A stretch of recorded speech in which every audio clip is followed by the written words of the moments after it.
Bienvenue sur Leadcorn, le podcast. Ici, on parle management et leadership, mais pas que, puisque je te parle également de retour d'expérience dans l'entrepreneuriat. Pour moi, le management est quelque chose de simple, puisqu'il s'agit uniquement de relations humaines. Au fil des épisodes, tu découvriras tous mes trucs et astuces qui te permettront de te gérer toi, mais également de gérer une équipe. Et crois-moi, ça marche même avec ta belle-mère chiante. On se retrouve tout de suite pour l'épisode du jour. Et bienvenue sur ce nouvel épisode de Leadcorn, le podcast. Aujourd'hui, je ne suis pas seule, je suis accompagnée de Delphine. C'est un épisode interview et tu vas découvrir beaucoup de choses et notamment un nouveau domaine dont je ne parle pas habituellement sur le podcast, mais c'est ça, la magie. Et je laisse Delphine se présenter. Bonjour Delphine. Bonjour Elodie. Écoute, merci de me recevoir pour ce podcast. Je suis très ravie. Merci à toi d'avoir accepté cette invitation et on va parler aujourd'hui d'un sujet qui est ton domaine, qui est l'accompagnement, mais un accompagnement assez ciblé et particulier. Je te laisse le présenter. Ouais, tout à fait, merci. Alors en fait, donc moi je suis Delphine, je suis coach, professionnelle et j'aide donc les jeunes, j'aime bien dire zèbres plutôt que le terme HP qu'on reprend souvent, HPI, donc qui veut dire au potentiel intellectuel. Parce que je trouve que ça désacralise un petit peu et j'aime pas trop le terme, haut potentiel qui laisserait, un peu entendre qu'il y a des personnes qui sont, au-dessus des autres, qui sont plus intelligents et qu'il y a des autres qui sont pas intelligents. J'aime pas du tout ce terme-là. Donc moi, j'aime bien le côté un peu zèbre parce que, je trouve que voilà, il y a un côté, qui désacralise un petit peu et en fait, moi j'aide les jeunes de 15 à 25 ans à vraiment, se défaire des attentes, donc de leur, environnement, de leur entourage et tout ça, pour, justement pour apprendre à vraiment assumer leur singularité et prendre leur place. Voilà entre autres et en fait, pourquoi je m'intéresse aussi à ce sujet? C'est vraiment parce que, il y a des années de ça, j'ai rencontré une amie donc qui est HP, donc zèbre et en fait, je me suis vraiment intéressée à ce sujet. Donc, j'ai vraiment eu une passion pour ce sujet-là et en fait, au fil de mes rencontres et de mes lectures, j'ai vraiment, creusé le sujet et j'ai vraiment voulu, donc ensuite, accompagner ces jeunes-là parce que, à mon sens, il y a vraiment quelque chose à faire et je suis passionnée par tout ce qui est éducation aussi, parentalité, neurosciences. Donc, voilà pourquoi aujourd'hui je les accompagne. D'accord. Est-ce que, pour toi, c'est vraiment primordial? Alors, c'est un sujet, donc moi je vais plutôt dire HPI parce que ça va parler aux gens, tout le monde entend parler de ça, il y a une série là-dessus, enfin voilà, il y a plein de trucs comme ça. Ce mot ZEB, je le connais puisque, il vient d'un livre Ouais, de, absolument. que je me trompe pas, alors c'est pas Diane, à chaque fois je me trompe, Ouais, c'est c'est Jeanne Siofachin, voilà, qui est spécialiste,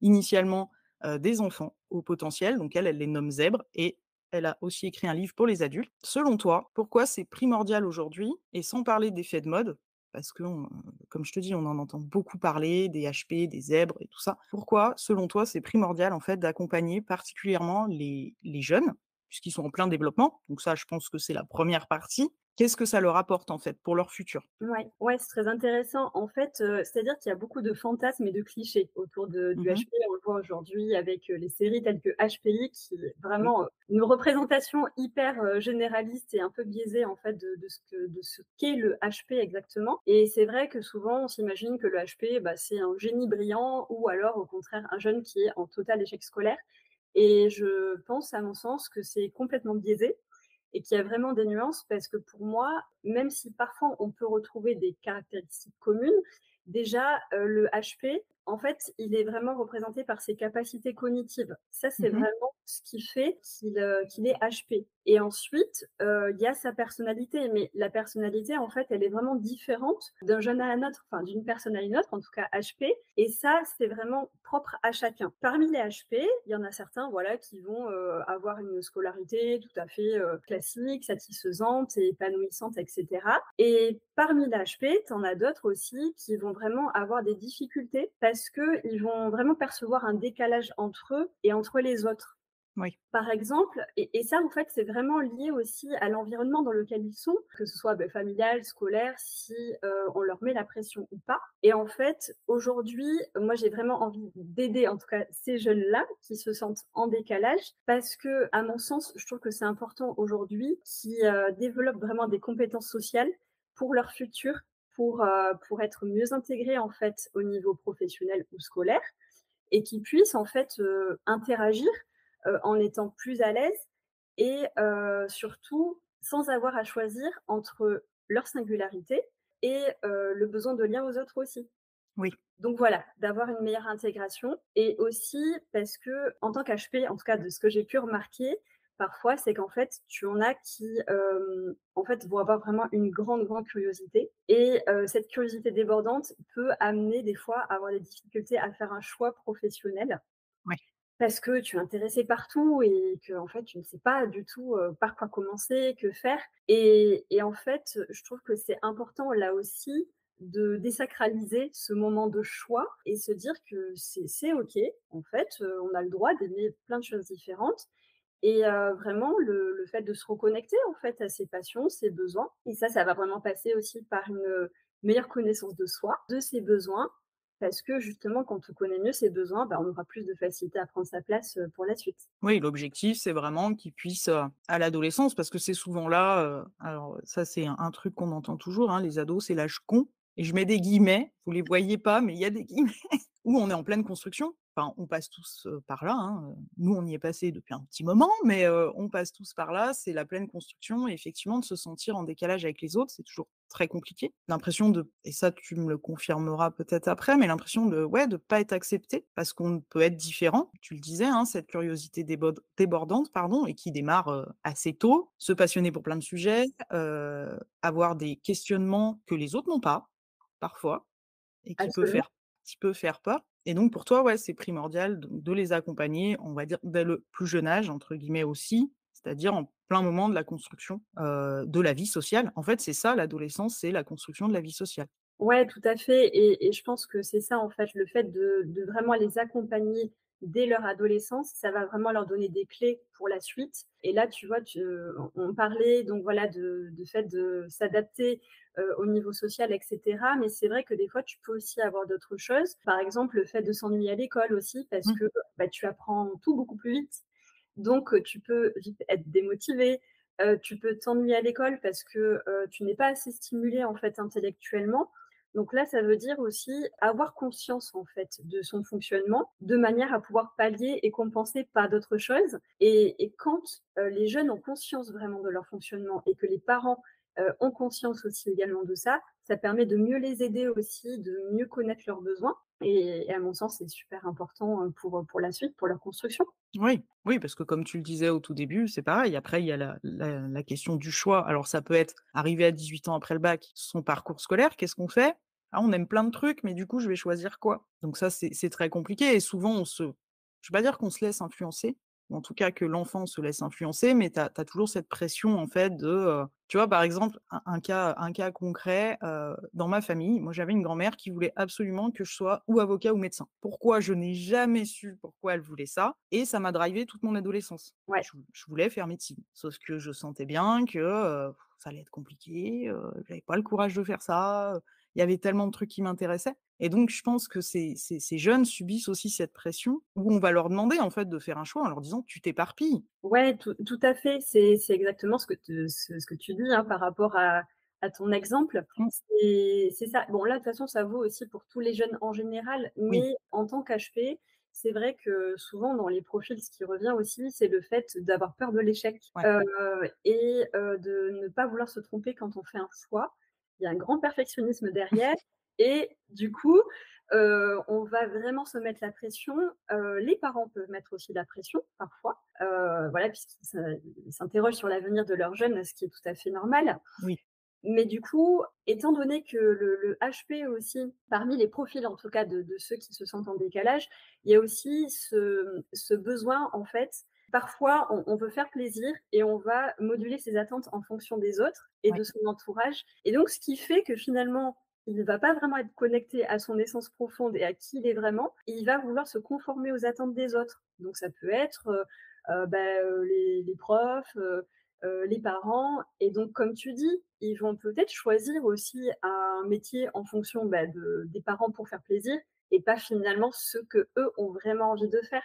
Donc en faisant un choix en fait qui ne les intéresse pas, le risque, c'est qu'ils choisissent une voie dans laquelle ils ne sont pas épanouis et qu'ils risquent, justement d'avoir, toutes les risques psychosociaux, hein, qu'on connaît aujourd'hui dans le monde du Oui. travail, et de ne pas se sentir à sa place et d'avoir toutes les difficultés, justement d'adaptation sociale. Alors que si finalement il choisissait réellement un métier ou plusieurs voies, pourquoi pas, qui lui plaît vraiment, il aurait beaucoup moins de difficultés à trouver sa place à ce moment-là. Donc c'est toute son importance par rapport à ça. Et toi, comment tu t'abordes ça? Puisque le panel des jeunes que tu accompagnes, donc ça va de plus de 15 ans à, 25, c'est-à-dire fin des études en moyenne, Ouais. suivant les filières. Comment tu accompagnes justement ces jeunes dans leur choix? Parce que comme on vient de le dire, bah, il y a la pression des parents. Alors il y a des parents qui vont tout à fait prendre conscience de ça en disant: «Bah non, je vais le laisser, choisir», tout en orientant quand même. Bien sûr que l'objectif d'un parent, c'est que son enfant réussisse. Enfin, c'est naturel. Mais comment tu leur fais prendre conscience, en fait, de ce truc-là? De se dire: «Bah, tu as le droit et même le devoir», alors c'est peut-être exagéré de le dire comme ça, mais le devoir de choisir ce qui te convient pour que derrière, on n'ait pas ces problèmes de ce qu'on connaît aujourd'hui, dépression, burn-out, qui peuvent conduire à des trucs bien plus graves en entreprise. Donc comment tu les accompagnes là-dessus? Très clairement. Ouais. En fait, dans mon programme, déjà, on va voir un petit peu quels sont les défis qu'ils peuvent, en fait, vivre par rapport, à leur, scolarité ou leur début, en fait, dans l'intégration professionnelle, et voir vraiment, voilà, quelles sont les difficultés. On va faire un peu un état des lieux par rapport à ça. Mmh. Et ensuite, on va vraiment travailler sur, son fonctionnement, ses besoins, qui il est, d'avoir une meilleure connaissance de soi. Parce qu'en fait, ça passe vraiment par là, en fait, de savoir qui tu es, qu'est-ce qui te motive réellement, quelles sont tes passions, qui tu es en dehors de tous les conditionnements que tu peux avoir, Ouais. de l'école, de tes parents, et parce que parfois, il peut y avoir des passions profondes qui sont cachées justement parce que, papa et maman, voulaient plutôt que je fasse du tennis alors qu'en fait, j'avais plutôt peut-être envie de chanter. Par Oui, exemple, ça peut être oui. ça. Et donc en fait, je vais vraiment les aider en fait à se reconnecter à leur essence profonde en ayant conscience vraiment de leurs passions, de leurs besoins. Donc on va vraiment travailler sur ça, sur la connaissance de soi, et ensuite, on va vraiment travailler aussi sur les peurs qui freinent. Donc qu'est-ce qui bloque? Qu'est-ce qui fait que tu n'arrives vraiment pas à te connecter à tes besoins, à qui tu es vraiment? Donc parfois, ça peut être, justement les peurs, liées aux parents. J'ai peur de déplaire, j'ai peur, de l'échec. Enfin, ça peut être tout un tas de peurs et de croyances, hein, qui ont été, inculquées ou pas, sur, l'image qu'il peut avoir de lui-même, et en fait, on va vraiment travailler sur tout ça pour vraiment en faire péter les croyances. Par rapport à ça, j'aime bien dire ça, mais voilà, c'est vraiment, ça représente bien en tout cas tout ça. Et ensuite, on va, justement voir, donc les passions et cetera, comme je disais, et on va ensuite vraiment travailler aussi sur tout ce qui est compétences sociales, donc améliorer sa communication pour être plus à l'aise avec les autres. Donc en fait, ça va être, de passer par exemple d'un mode un peu, victime à leader, donc Ouais. de subir sa vie, à: «Je reprends le pouvoir sur ma vie, sans être passif ni agressif, pour prendre ma place. Je vais apprendre aussi à moduler mes attentes en fonction des autres, sans être un caméléon, mais sans non plus m'isoler en étant, finalement, se dire la facilité de se dire: «Bon, c'est mon fonctionnement, je suis comme ça, donc les autres doivent s'adapter à moi». À mon sens, je trouve que c'est pas forcément une très bonne chose, parce qu'on a besoin aussi des uns et des autres pour travailler, des interlocuteurs qu'on va avoir et qu'on n'a pas forcément toujours choisis, et je trouve que c'est important, voilà, de maîtriser en tout cas sa communication en fonction des interlocuteurs qu'on va avoir. Donc ça va vraiment être aussi de travailler un peu sur la flexibilité émotionnelle. Quand, il peut avoir des moments, voilà, de très haut ou de très bas, c'est comment je fais pour surmonter les difficultés? On va travailler sur la résilience par rapport, aux échecs, changer la perception de l'échec aussi, qui finalement est qu'une étape pour aller vers, ce que tu veux vraiment aller. Donc il y a tout un tas de choses comme ça sur lesquelles on va travailler, qui vont lui permettre justement de voir l'échec différemment, d'avoir une autre perception de l'échec, de se sentir plus à l'aise et de faire des choix, en fait, qui lui ressemblent et pas par rapport aux autres. Ce qui va lui permettre de se sentir plus épanoui, plus confiant, sans avoir, voilà, à jouer un rôle, mettre un masque ou au contraire, se dire que, bah, je reste qu'avec des jeunes zèbres parce que, bah, eux, ils me comprennent et que finalement, j'ai pas envie d'interagir avec les autres et à mon sens, voilà, je trouve que c'est important de pouvoir avoir ces compétences-là pour, avancer au mieux, et être, mieux dans sa peau, dans sa vie. Ouais, l'objectif, c'est vraiment d'apprendre, en fait, le vivre ensemble. On peut tous être différents. Alors, je suis la première à dire: «Je n'aime pas coller des gens dans des cases». Écoutez bien, je n'aime pas coller les gens dans des cases et en fait, c'est ce qui fait la richesse, pour moi, des relations humaines, sociales, du management aussi, parce qu'on est tous managers de notre propre vie et de notre propre personne. Donc c'est vraiment l'objectif, ouais, qu'ils puissent, s'intégrer. Alors, en disant ça, tu vois, en m'écoutant, je me dis: «Mais ça fait, je sais pas, la personne qui sort de prison et qui doit se réinsérer dans la société». C'est pas du tout ça que le en tout cas l'idée que j'ai derrière, mais c'est, ouais, le fait que, c'est pas parce qu'on est différent, en tout cas sur ce côté zèbre, comme tu le dis, qu'on doit rester, entre zèbres parce que, bah, la vie fait qu'on croise plein de gens dans notre, carrière, dans notre vie perso, qu'on doit pas se victimiser aussi. C'est pas parce qu'on est comme ça que et souvent c'est le côté, émotionnel. Je sais pas si c'est, voilà un truc. Ouais. C'est vrai que les émotions sont ressenties beaucoup plus fortes sur, dans les extrêmes en plus. C'est ça le milieu ça va, c'est les extrêmes qui sont plus compliqués. Les émotions sont ressenties très fortes et effectivement on peut se dire, en tout cas l'enfant peut se dire: «Bah non, je suis zèbre, donc c'est normal». Alors que, bah, c'est normal parce que c'est ton fonctionnement, OK, mais il y a aussi, bah, les autres quoi. On peut pas se permettre non plus de faire tout ce qu'on veut, on est bien d'accord? On est Ouais. libre de ses choix, mais ouais, c'est vraiment le côté vivre ensemble. Ouais, je partage complètement quand tu dis, voilà: «J'aime pas les cases» et le mot Mmh, différent, c'est pareil. Je supporte pas, tu vois, cette étiquette de: «Les elfes sont différents». Non, pour moi, en fait, encore une fois, c'est ça, c'est que tu as, des capacités, cognitives, en fait, où tu vas être plus rapide dans ton apprentissage, mais en aucun cas ça fait de toi quelqu'un de réellement différent. ouais, Et encore une fois, c'est vrai qu'il y a plein de profils en fait, différents. Tu peux même avoir des introvertis, des extravertis, enfin voilà, tout un tas de panels de personnalités. En fait, c'est pas, la personnalité qui fait que tu es en fait, jeune HP ou pas. C'est vraiment des caractéristiques qui sont propres à chacun. Bien que voilà, comme je disais, il y a des choses parfois qu'on peut retrouver. Mais en tout cas, enfin, ce qui est important et c'est ce que tu dis, c'est vraiment de savoir vivre en fait ensemble, qui que tu sois et que tu arrives en fait à interagir avec les autres en bonne intelligence, sans avoir à se dire: «Bah tiens, je suis comme ça, c'est mon fonctionnement», parce que là, ça serait aussi se mettre dans une case et finalement ouais. se mettre dans son propre enfermement et je trouve que voilà, c'est pas forcément la bonne attitude à adopter donc c'est parmi des jeunes, c'est vrai qu'il peut avoir, bah, certains qui peuvent, avoir des variations émotionnelles aussi, comme tu Mmh. dis, des fois une grande intensité, sachant qu'en plus l'adolescence, bah, voilà, c'est décuplé aussi, hein.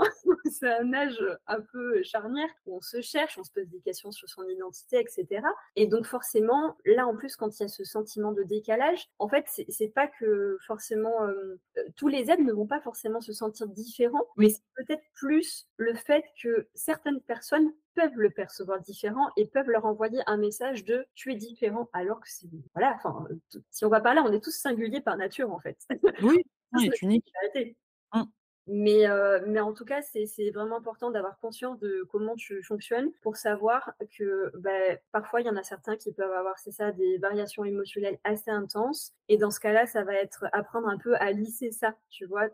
Pour avoir une meilleure flexibilité, savoir, en fait, voilà, un peu plus, moduler, en fait, ce côté-là, pour mieux vivre, en fait, avec les autres. Oui, surtout, par exemple en entreprise, alors dans le milieu du travail, une fois qu'on est, adulte, donc sorti des études ou, voilà, dès qu'on a un contrat de travail, même en tant qu'entrepreneur, on va pas se le cacher aussi que, c'est un truc bien connu, les montagnes russes émotionnelles, hein, c'est pas une légende.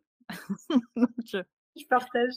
ouais, donc effectivement, je vais pas dire qu'il faut contrôler l'émotion, c'est pas enfin, la langue française a pas assez de mots et de nuances, j'ai l'impression, tu vois, pour ces cas particuliers entre ouais, de pas se ou en tout cas, d'apprendre à le gérer, comme tu le disais. Le gérer, c'est on sent que là, ça va trop loin, enfin, que ce qui se passe à ce moment-là va dépasser nos limites, parce que tout le monde peut se mettre en colère, hein, qu'on soit zèbre ou pas, hein, c'est pareil. Absolument. Ouais, ça va dépasser nos limites, donc comment je gère la chose? pour ne pas exploser dans un sens ou dans un autre. Chose qui est très, très importante, alors à l'école, c'est une chose, mais dans le milieu du travail aussi parce que, des problèmes de comportement quand, les chefs ne comprennent pas, en fait, cette caractéristique, ça peut mener à des licenciements, ça peut mener à des blâmes, ça peut mener à un tas de choses, donc c'est quand même dommage. Je pense qu'il faut aussi sensibiliser et j'espère qu'à travers cet épisode où là, on cible vraiment les jeunes, sensibiliser quand même les entreprises et en tout cas les dirigeants sur cet aspect-là, parce que c'est une réalité. Donc ouais, non, apprendre à se gérer. Ouais, alors, justement par rapport à ce que tu dis, le fait de gérer, alors moi souvent, c'est vrai que j'aime pas trop ce mot, tu vois? Gérer Ouais, ses émotions et je pense que tu vas comprendre ce que je veux dire par là, mais c'est que, en fait, pour moi, les émotions, on dit souvent, «Je vais gérer mes émotions» ou «contrôler mes émotions». L'émotion, elle est là, en fait. Tu peux pas vraiment contrôler en soi l'émotion, mais en fait, c'est vraiment tu vas, plutôt tenter de moduler l'intensité de ton émotion. ouais, Et l'intensité de ton émotion, elle peut être modulée aussi par rapport à ce que tu te dis, en fait, à l'intérieur de toi, les pensées. Là, on peut travailler vraiment sur les pensées, sur ce que tu te dis, mais l'émotion, elle est là.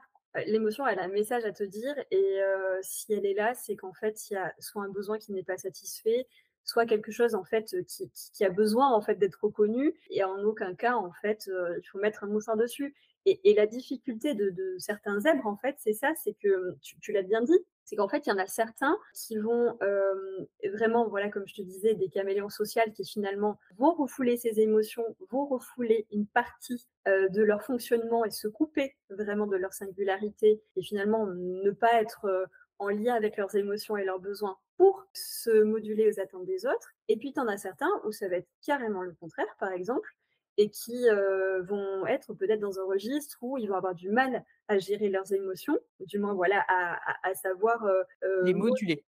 les moduler, voilà. Bah, merci. Les moduler et c'est là où finalement ça peut être compliqué, en tout cas pour ces profils-là, parce que, beh, justement, même si les émotions sont là pour nous donner un message, elles sont pas forcément bonnes à être, à comment dire? À verbaliser, Oui, en fonction du contexte. Parfois, il y a certaines émotions, en fonction de l'intensité, peut-être qu'elles auront besoin d'être traitées un petit peu plus tard, selon le contexte et si par exemple je ressens de la colère très intense, c'est peut-être pas une très bonne idée que je me mette, très, très, très en colère contre, mon manager. je vois pas de quoi tu parles, donc non, non. Donc, on le l'intérêt, ce sera plutôt de faire baisser, en fait, l'intensité Ouais, de l'émotion, sans pour autant la refouler puisqu'on va, en prendre conscience, mais la traiter un petit peu plus tard. Et je sais pas, la colère, en fait, c'est comme c'est là, tu vois, on prend l'exemple de la colère, mais quand tu es en colère, c'est aussi, une émotion où tu as besoin de bouger, où tu te mets en avant donc bah, peut-être que ça peut être intéressant d'aller courir, d'aller, crier, chanter, de faire, une activité qui va te permettre d'expulser complètement cette émotion et ça sera propre à chacun aussi pareil, hein, de voir en fonction de qu'est-ce qui lui fait du bien à ce moment-là. Mais voilà, c'est vraiment d'avoir conscience de ça, parce que là, du coup, tu peux agir sur ça, de cette manière-là et donc bah, ça aussi, ça a toute son importance quand, tu es ensuite, dans le milieu professionnel. oui, c'est souvent là, de toute manière, où se matérialisent, nos croyances limitantes, notre éducation, parce que l'éducation, sur certains points, suivant comment ça a été fait, il y a des croyances limitantes et des choses, qui se mettent en place, dont on n'a pas forcément conscience. On se dit: «Non, mais c'est comme ça». Ah, mais en fait, on se rend compte que c'est pas tant comme ça. Enfin, tu vois, il y a tous ces aspects-là et est-ce que pour toi, c'est primordial, dans ma tête, je pense avoir la réponse, mais est-ce que pour toi, c'est primordial que les parents, soient quand même donc là, l'enfant est au centre, bien sûr, de ton accompagnement, c'est l'objectif, qu'il puisse, avoir une vie, libre et épanouie en tant que zèbre. Ouais. Mais est-ce que pour toi, c'est primordial aussi que les parents prennent conscience de ça? Pour l'accompagnement, pour que est-ce que tu les impliques dans l'accompagnement que tu fais à leur enfant? Absolument, c'est sûr que les parents doivent être, à mon sens, sensibilisés Mmh. justement au fonctionnement de leurs jeunes, de manière à ce qu'ils puissent, bah, mieux comprendre. Alors après, je n'accompagne pas les parents Oui, avec les jeunes, dans mes accompagnements.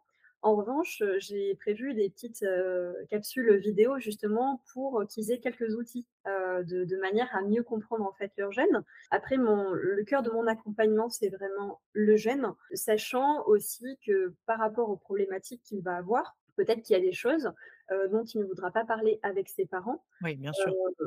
Enfin, ça dépend vraiment de la relation aussi qu'il a avec son parent ou ses parents. Mais dans tous les cas, évidemment, c'est quand même important d'impliquer aussi les parents puisque c'est aussi, souvent eux qui peuvent me contacter, bah, justement par rapport à la problématique de leur jeune. Donc oui, c'est important qu'ils comprennent en tout cas comment ça va se passer, comment les accompagnements vont se faire, et cetera. Mais après dans un coaching, dans tous les cas, c'est toujours confidentiel. Donc c'est-à-dire Oui. que va me confier le jeune restera entre nous et le parent, en tout cas, ça, c'est vraiment au cœur de mes accompagnements aussi au départ. Au préalable, lors de l'entretien, je leur explique justement ce côté-là, que ça sera confidentiel, tout ce que me dira le jeune restera avec lui, à part s'il veut que j'en parle à ses parents et auquel cas je m'assure qu'ils soient OK avec ça. Ah, je pense que c'est très, très important cette relation de confiance que tu peux créer avec le jeune parce que sinon ils vont se mettre, enfin, s'il y a quelque chose qui sort même de manière, non intentionnelle, hein, j'entends, la personne peut avoir l'impression d'être trahie et là vont, bah, les explosions d'humeur, de sentiments, d'émotions, enfin tout ce qui va avec. Donc c'est bien que tu rassures vraiment, voilà, le jeune là-dessus et que les parents en aient conscience. Enfin, est-ce que tu t'es déjà heurté en fait à ce côté-là ou un parent qui te contacte, parce que là on parle de mineurs, la plupart du temps, donc c'est quand même les parents qui restent les responsables légaux. Est-ce que tu as pu te confronter comme ça à des parents qui comprenaient pas en fait cette démarche? Ou qui au début l'ont comprise, ont dit: «Mais il y a pas de souci» et puis peut-être parce qu'au fil du coaching et je pense que tu en as fait en tout cas dans ta formation de coach aussi, tu as été coaché, il y a des changements qui s'opèrent en nous, qui peuvent créer, voilà, des petits, couacs, des trucs, parce qu'on change, parce qu'on n'est plus la personne qu'on était la veille, parce que et du coup, des parents, peut-être, peuvent ne pas comprendre, en fait, cette évolution et ça peut créer à ce moment-là, alors je dis pas un conflit, de l'extrême, mais voilà, un petit, «Non mais attendez, qu'est-ce que vous faites à mon gamin, quoi?» Absolument, absolument. Alors en fait, bah, c'est très important ce que tu dis là et c'est vrai que c'est bien de le souligner parce que, j'ai jamais été encore, confrontée Ouais, justement à ce type de problématique parce que j'ai accompagné des jeunes adultes. oui, En revanche, en accompagnant des mineurs, pour moi l'accompagnement, ce que je souhaite faire en tout cas, c'est vraiment d'avoir un entretien au départ avec les parents et le jeune, de manière à se mettre d'accord, en fait, sur les objectifs ouais, communs, que tout le monde soit OK et d'avoir un entretien aussi avec le jeune pour savoir lui quel est son besoin et ensuite on met en commun tous ensemble, on se met d'accord sur des choses communes de manière à ce qu'il n'y ait pas, bah, de couacs, ou justement d'interrogations, le moindre doute. Donc comme ça, tout le monde est d'accord. Ça, c'est très, très important déjà de se mettre, d'accord sur l'accompagnement, comment ça va se passer. Pour moi, c'est très important qu'il y ait un lien de confiance, que ce soit avec les parents et oui, aussi avec le jeune, parce que ce qui fait la réussite d'un accompagnement aussi, c'est vraiment le lien de confiance.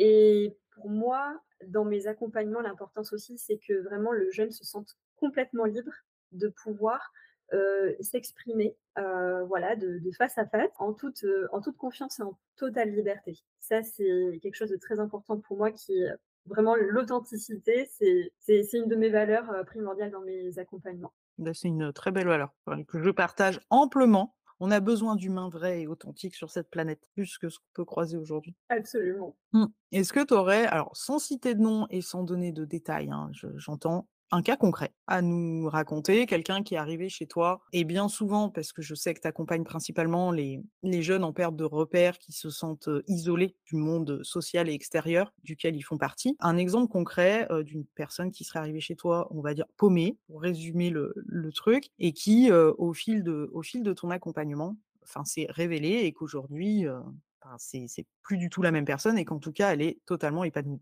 Oui, alors j'ai un cas justement que j'ai eu, récemment et j'ai été, vraiment, mais ça a été vraiment une grande joie de voir son Ouais. évolution en fait entre le début de l'accompagnement et aujourd'hui, par rapport à son évolution. Cette jeune, femme, donc était venue me voir plus pour des problématiques un peu relationnelles, Mmh.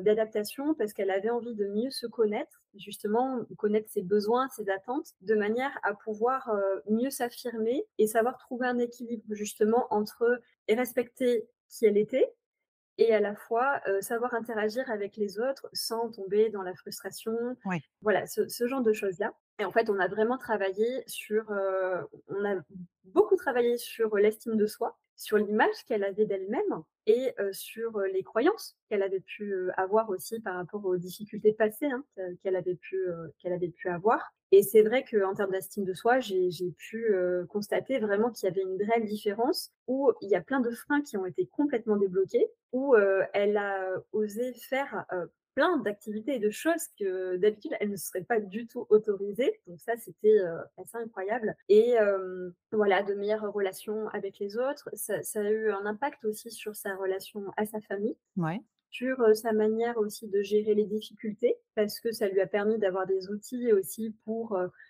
savoir, comment, atteindre ses objectifs, en découpant en fait, les objectifs avec, des la méthode des petits pas. Donc en fait, on a travaillé sur différentes choses et ça lui a vraiment permis de se sentir, vraiment complète aujourd'hui, puisqu'elle avait besoin vraiment de retrouver en fait toutes les facettes d'elle-même qu'elle avait un peu, éparpillées en fait en étant conformée dans les attentes des autres.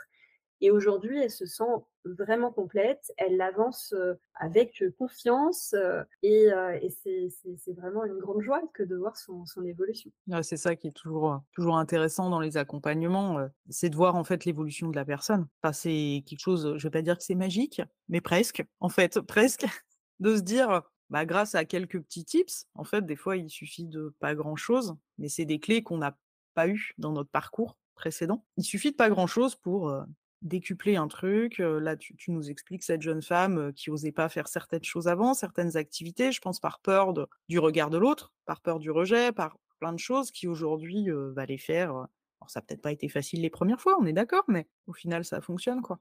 Ouais, tout à fait et il y avait aussi, tu vois, une peur de l'inconnu qui Mmh. finalement avait un impact aussi sur son Ouais. orientation professionnelle et là, le fait de vraiment avancer avec confiance lui a permis vraiment de s'ouvrir au champ des possibles et de se dire: «Bah, OK, je vais vers ça et c'est tout à fait OK, je me sens à l'aise avec ça».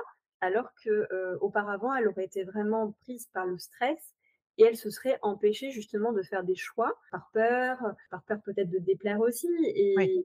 et là aujourd'hui, elle se sent, complètement, confiante pour pouvoir, faire des choix qui lui ressemblent. Et bah, bravo à toi. Bravo à toi et à elle parce qu'on n'enlève pas le travail de cette personne parce que c'est tout un cheminement interne, hein, c'est jamais facile. L'humain n'aime pas trop changer, de base. C'est un petit peu compliqué ça. Oui, On il aime y a pas pas trop. mal de résistance. Ouais. Ouais, ouais, de c'est quand tu as des habitudes, on dit souvent, tu sais, que c'est les anciens qui aiment pas changer. Non, non, en fait, personne aime changer. Et c'est ça que je trouve hyper intéressant dans le coaching. C'est un milieu que j'ai découvert, en commençant dans l'entrepreneuriat, hein. Tu vois, c'est assez récent au final. C'est que du coup, on va aller chercher la petite bête, gentiment, j'entends, mais on va aller chercher la petite bête pour que la personne prenne conscience, en fait, des choses. Alors c'est ce que peuvent faire aussi, les psys, hein. Très clairement, c'est aussi leur métier, te faire sortir des trucs, tu y vas pour un problème et au final, tu finis par parler de ta vie sur 40 générations, tu vois? C'est un peu ça. Oui, ouais, ouais. Ouais. C'est ça exactement. À la différence après du coaching, et le psy, c'est que le coaching, du coup, tu vas vraiment accompagner la personne Mmh. sur un certain nombre de séances définies, puisque c'est autour d'un objectif et donc tu vas vraiment travailler sur cet objectif. C'est vrai que lui, le psy, tu peux aller le voir Ah indéfiniment. oui, il débarre tout, hein. C'est Voilà, c'est vraiment, il y a pas de souci, tu peux aller le voir indéfiniment. Mais, le coach, c'est vrai qu'il travaille vraiment sur, un objectif, sur un certain nombre de séances, voilà, où on se met d'accord, en fait, avec, le coaché par rapport à ça. Et ensuite, c'est ce qui est intéressant, c'est qu'il y a vraiment ce côté pragmatique parce que tu oui, vas vraiment te mettre en mouvement pour atteindre ton objectif et le coach, lui, il est là justement pour te faire prendre conscience, de tes freins, de tes difficultés, de voir comment tu vas pouvoir, trouver les ressources en toi pour pouvoir atteindre tes objectifs et donc bah, ça va être par le questionnement, ça va être par des outils. Voilà, ça peut être la PNL, ça peut être, l'hypnose par exemple et tous ces outils-là en fait, aident justement à se libérer de freins que pourra avoir, le coaché, le jeune en tout cas. ouais. Et toi, dans ton accompagnement, sans donner un nombre de séances précis, voilà, on va rentrer plus dans le concret du truc. Oui, Quoique là, la discussion est très concrète et moi franchement, j'adore ce sujet. Voilà, c'est passionnant parce que ça parle d'humain, parce que ça parle de psychologie aussi derrière tout ça. Enfin, il y a tout, comment toi tu décides? Est-ce que tu as je vais pas dire un nombre de séances minimum ou maximum ou comme tu le dis, c'est décidé en fonction de la personne aussi. Mmh. Je pense qu'il y a un premier entretien qui permet de mettre à plat les choses, l'objectif qu'on veut travailler. Peut-être qu'en cours aussi d'accompagnement, il y a d'autres sous-objectifs qui vont émerger, c'est possible aussi. En moyenne, combien de temps tu accompagnes ces jeunes? Un délai de moyenne pour qu'ils atteignent en tout cas l'objectif initial qui était fixé? Ouais, j'accompagne les jeunes en moyenne sur 7 séances Ouais, durant 3 mois. OK.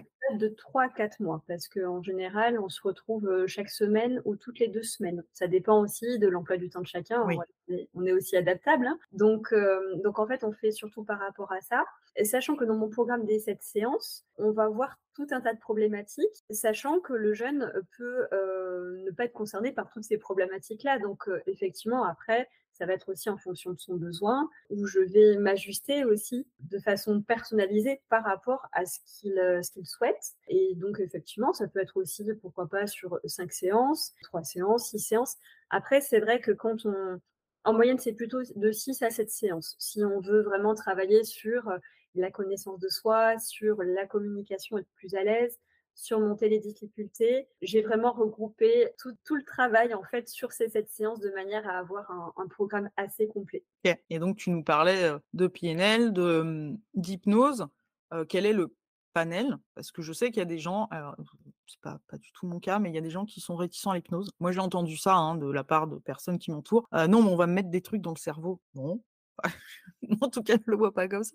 Je suis très ouverte sur toutes les pratiques qu'on peut trouver aujourd'hui parce que je pense qu'il y a de la médecine conventionnelle et ça, il y a pas de souci, mais il y a aussi d'autres choses qui viennent, voilà, de différentes cultures qui sont des médecines, alors ici on parle pas de médecine, on parle de coaching, mais voilà, qui sont inclus dans des médecines douces, et pour moi l'hypnose en fait partie de ce cas-là. Est-ce que tu as une méthode chouchou déjà? Parce qu'on a tous notre méthode chouchou et puis, quel est le panel en fait que tu utilises en termes de pratique? OK. Alors, c'est vrai que par rapport à ce que tu dis sur l'hypnose, c'est vrai qu'aujourd'hui, c'est quand même une pratique qui est beaucoup plus reconnue peut-être Oui. qu'il y a quelques années d'avant et c'est une thérapie alternative, mais pour autant l'hypnose, c'est vrai qu'on a souvent un cliché d'hypnose de spectacle, où on s'imagine que tu vas faire la poule, sans ton Ou danser consentement. le canard au milieu de ton salon, enfin Voilà, donc on s'imagine ce genre de choses, tu vois? Où tu vas faire des choses, sans ton consentement et c'est pas du tout ça l'hypnose. Parce que, en tout cas, l'hypnose, thérapeutique. oui, L'hypnose thérapeutique, déjà, il faut savoir que moi, quand j'accompagne justement un jeune, déjà, je vais lui expliquer comment se passe une séance d'hypnose et c'est-à-dire que le jeune a son libre arbitre. Donc en fait, tu ne vas pas lui donner des suggestions qu'il ne veut pas. mmh, Son inconscient, s'il est pas OK avec ça, je peux te garantir qu'il ne les prendra pas. Donc ton inconscient, il est là aussi pour te protéger. oui, Si, le thérapeute ou en tout cas le coach utilisait l'hypnose pour faire des pratiques, par exemple frauduleuses ou j'en sais mmh, rien, ton inconscient, il se met directement en alerte et donc il ne va pas accepter les suggestions que tu vas lui donner. Donc déjà, j'explique bien que tu as ton libre arbitre et si tu ne te sens pas à l'aise, tu peux en partir à tout moment. C'est ouais, toi qui décides. Ça peut se faire en plusieurs fois. On peut arrêter. Si tu ressens des sensations désagréables ou que c'est pas très OK pour toi, dans ce cas-là, on arrête et c'est tout à fait OK, il y a pas de souci. Donc déjà, ça rassure. Ça rassure sur, comment va se passer une séance d'hypnose. Déjà par rapport à ça. Après, il faut savoir que, bah, tu l'as dit, hein, le changement, en fait, souvent, il y a des résistances. oui, On va travailler aussi sur ça pendant l'hypnose, du fait d'avoir des résistances et donc on va accueillir en fait toutes ces parts de soi qui peuvent, justement, avoir un peu des résistances et on va vraiment travailler sur ça. Et alors tu me parlais d'une pratique chouchou, il y a une pratique que j'aime beaucoup travailler sur l'enfant intérieur. OK, J'aime beaucoup travailler sur ça parce que parfois, on a des parts de nous qu'on refoule ou qu'on ne connaît pas. Et pour quelqu'un qui, s'interroge un peu sur, qui il est, les connaissances qu'il a de soi ou des émotions qu'il aurait enfouies pour pouvoir, surmonter des difficultés et savoir rebondir et cetera, faire preuve de résilience. Moi, j'aime bien travailler sur cette pratique-là, sur l'enfant intérieur parce que ça permet aussi de travailler vraiment sur l'autocompassion et sur, le fait, d'avoir un meilleur dialogue avec soi-même, de faire plus preuve de bienveillance et parce qu'on est quand même les champions pour être très, très durs avec nous-mêmes, que l'on se le veuille oui, ou pas, tout hein. à fait. Et du coup, c'est on va vraiment travailler sur ça parce que ça va aussi consolider, l'estime de soi, l'image qu'on a de nous-mêmes. Parce que souvent, on va nous dire, «Bon, bah, il faut t'aimer, il faut avoir une meilleure estime de soi». Oui, OK, mais concrètement, on fait comment? Comment je fais? Ouais, c'est ça, concrètement, en fait, c'est bien gentil, OK, mais Je fais comment pour m'aimer? C'est voilà, on sait pas. Et c'est vrai que, bah, ça passe, voilà, par le fait d'accepter, en fait, les parts de soi. Parfois, on ne peut pas le faire, en fait, consciemment et mentalement. Et le fait de passer par une hypnose, ça permet justement de déverrouiller, en fait, ces freins en toute confiance et sécurité. Parce que l'important aussi, en tout cas pour moi, quand j'accompagne un jeune, qui que ce soit en tout cas en hypnose, c'est vraiment qu'il se sente en sécurité. S'il ne se sent pas bien, là aussi, encore une fois, on ne va pas, aller explorer, oui, ou aller plus loin si c'est trop compliqué pour lui. Donc voilà, c'est vraiment un peu ma méthode chouchou. Et je j'aime beaucoup cette pratique, parce que, les résultats sont assez incroyables aussi. OK. Ben, merci à toi d'avoir précisé tout ça. Si on devait conclure, pour toi, comment dire ça? Est-ce que tu as 3 conseils à ces fameux jeunes que tu souhaites accompagner? 3 conseils, alors venez trouver Delphine, on va commencer par là, Venez trouver Delphine, sur, LinkedIn, mais enfin 3 LinkedIn. voilà, venez la trouver sur LinkedIn, vous aurez tout dans la description, il y a pas de souci, mais 3 conseils, en fait, pour que déjà, avant de passer le pas d'un accompagnement, parce que c'est jamais facile, de prendre cette décision, 3 conseils, en fait, pour que, ils puissent, mieux vivre cette singularité, en tout cas là, dans leur quotidien et venez trouver Delphine. Merci pour la précision.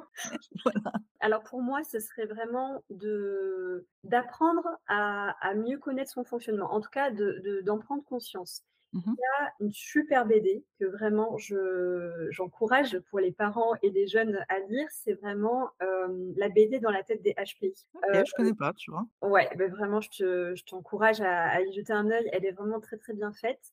Et en fait, ça explique vraiment, bah, les mécanismes, en fait, des jeunes au travers de personnages. Et ce qui est très intéressant, c'est que c'est vraiment vu, au travers de la science, en fait, de comment ça se manifeste, aujourd'hui. Et ça casse un peu les clichés aussi qu'on Ouais, peut voir, hein, sur les HP, sur les zèbres. Donc c'est très, très intéressant et ça donne des clés aussi pour les parents, pour savoir comment aider leurs jeunes. Donc je trouve que c'est très ludique en plus, donc on n'a pas forcément à lire 300 pages, d'un bouquin sur les HP. Donc c'est très ludique pour les jeunes et intéressant aussi pour les parents pour savoir, comment les accompagner. Et je dirais donc voilà, c'est vraiment d'apprendre à se connaître, d'avoir une meilleure connaissance de soi parce que déjà au travers de cette BD par exemple, parce que ça donne des clés de ouais. savoir, beh, qu'est-ce qu'on peut mettre en pratique concrètement, pour savoir en fait, comment, fonctionner, tous les jours dans son quotidien. Et puis, bah, moi après j'interviens aussi, heu, Ah bah oui, non mais on est là, eh pour le petit parallèle, mais voilà, c'est un coaching, c'est vraiment un accompagnement individualisé. Donc c'est super et il y aura des jeunes qui auront ces clés et qui pourront très bien les appliquer et il y a aucun problème et c'est OK. Je les encourage vraiment à pouvoir, le faire en toute autonomie, c'est super. Et puis parfois, il y a des jeunes qui auront besoin aussi d'un accompagnement, des parents qui vont s'interroger aussi pour leurs jeunes et qui pourront, bah, me contacter pour qu'on puisse vraiment travailler sur un accompagnement individualisé en cas de questions sur l'orientation professionnelle, sur les difficultés d'adaptation, sociale. Donc et là, je serais ravie de pouvoir les accompagner. Mais tu as tout à fait raison, hein, c'est quelque chose qui est toujours, compliqué. Alors, est-ce que ça vient avec l'âge? Je ne sais pas. Petite, réflexion philosophique, on va dire, mais, c'est vrai qu'on a tendance souvent à freiner des cas de fer, à dire: «Non, mais je vais y arriver». De ce que je peux voir aussi des personnes zèbres qui m'entourent, c'est souvent ça parce que, bah, il y a cette représentation de nous-mêmes, le fait on se sente exclu ou ces choses-là où on va dire: «On va pas demander d'aide parce que, bah, ça paraît normal, en fait, c'est moi qui ai un problème, mais je vais pas aller demander parce que je veux pas montrer cette vulnérabilité», par peur de tout un tas de choses et tu as eu raison de le souligner. Oui, on peut, se dépatouiller tout seul, il y a beaucoup de livres, il y a cette fameuse BD que j'irai regarder parce que ça m'intrigue, mais l'accompagnement individualisé avec un professionnel reste quand même quelque chose et ça, J'espère que les auditeurs qui nous écouteront sur ce sujet en auront pris conscience, mais ça reste quand même le meilleur accélérateur ou en tout cas le meilleur, débunker en fait de, voilà, de toutes ces problématiques que, les jeunes zèbres peuvent rencontrer, quoi.